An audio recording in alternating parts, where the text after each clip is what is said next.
mga mare! For today's video, samahan nyo kami sa ganap ngayong araw. Kakauwi ko nga lang dyan mga mare galing trabaho. Doon na nga kami pinakain kila Tita Edna kanina, kaya naman pag uwi ko, eto nga ayusin ko yung lalabhan ko. Lunes na nga pala bukas mga mare at kailangan ko maglaba ng uniform ng mga bata at uniform namin ni Daddy. Hindi kasi nakapaglaba si Daddy ngayong linggo mga mare dahil nasira nga ang washing. Kaya naman ang mare nyo ang maglalaba at mano-mano ko nga yung kukusutin lahat. Medyo malamig nga ang panahon ngayong gabi mga mare, kaya naman nag-init ako ng tubig at gusto ko nga akong magkape mamaya. Habang naglalaba nga ako mga mare, itong mga batang ito gumagawa nga ng kanya-kanya nilang assignment. Nauna na nga natulog dyan si Ate Kiana at mukhang antok na antok nga siya. Kanina nga mga mare, pag uwi namin wala ngang Lily na sumasalubong sa amin. Kaya naman pala mga mare, nanganak na. Kanina nga pagdating namin, gulo-gulo nga ang bahay dahil nga siguro manganganak siya, naghahanap nga siya ng pwestuhan. At buti na nga lang mga mare, doon siya napwesto sa butas ng speaker namin at hindi doon sa 2PE. Natapos na nga ako maglaba dyan mga mare, kaya naman isasampay ko na. At habang nagsasampay nga ang mare nyo, umihigop nga muna ng kape. Black coffee nga mare ang kinakape ko lagi, kaso nga lang hindi ako ganong nakakatulog pag ganyan yung kape ko. Pero dahil nga masarap ang black coffee, magkakape pa rin tayo kahit hindi tayo makatulog. O diba ang tigas ng ulo?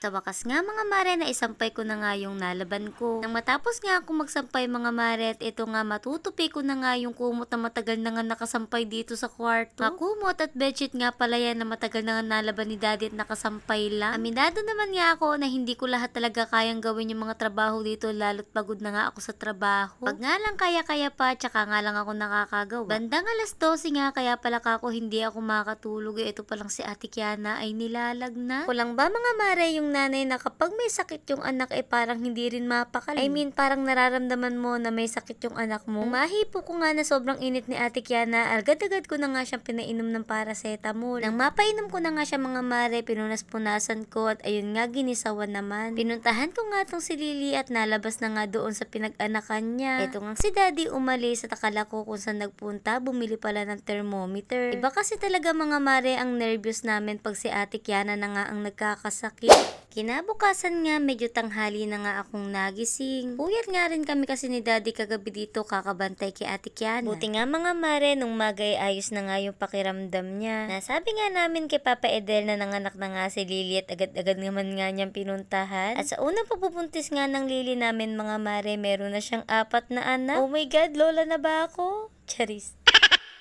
For the kape na nga ako dyan mga mare, habang si Daddy nga may kinakalutkot dun sa kanyang motor. Habang nagkakape nga ako mga mare, ayusin ko lang itong mga pa-order ko at magtutuos ako. Araw-araw talaga mga mare, tinutuos ko lahat yan. Tinitignan ko nga kung tumutubo naman ba ako dito sa pinaggagawa ko. Fast forward na nga natin yan mga mare, nakaligo na nga ako at ito nga at mag-makeup na. Hindi ko talaga bet mga mare ang opening na pasok at sobrang aga ko nga gumagaya. Pero okay na nga lang din mga mare, ilang araw na nga lang din magko-closing na nga kami. Pagkagaya ko nga mga mare, agad na nga rin ako nagpahatid kay Daddy at baka mamaya malate pa ako. At yun na muna mga mare for today's videos. Bye!